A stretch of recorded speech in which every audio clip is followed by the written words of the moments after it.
A crash report reveals what a driver told police during their investigation into the deaths of two cyclists. The driver accused of killing the men did not have a license and refused drug and alcohol testing.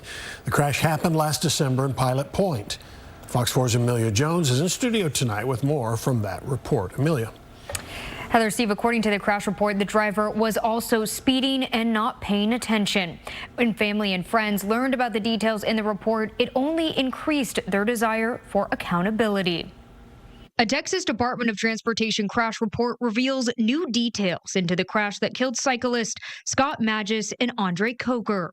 On the morning of December 20th, a Chevrolet pickup collided with the two cyclists on their ride through Pilot Point at FM 455.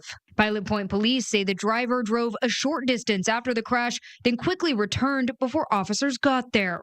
The report says the driver, an unidentified 23-year-old Salina man, did not have a driver's license with him, only a Texas identification card.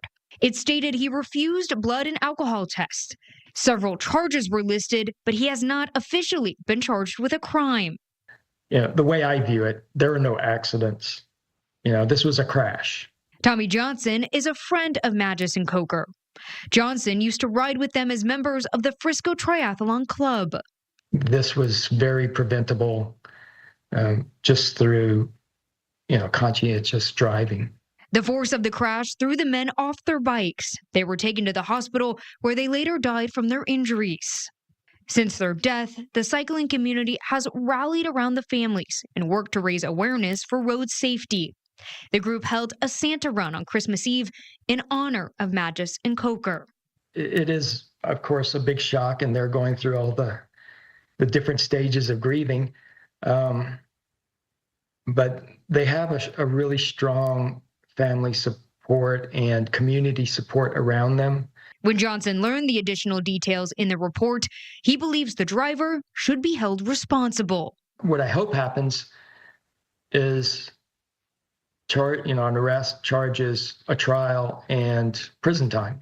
Until then, Johnson says members of the Frisco Triathlon Club are advocating for additional legislation to protect cyclists and others on roadways. And he urges people not to drive distracted. It's said kind of over and over every time something like this happens. We've reached out multiple times to the Pilot Point Police Department and the police chief to see if any charges could be coming, but we have not heard back yet.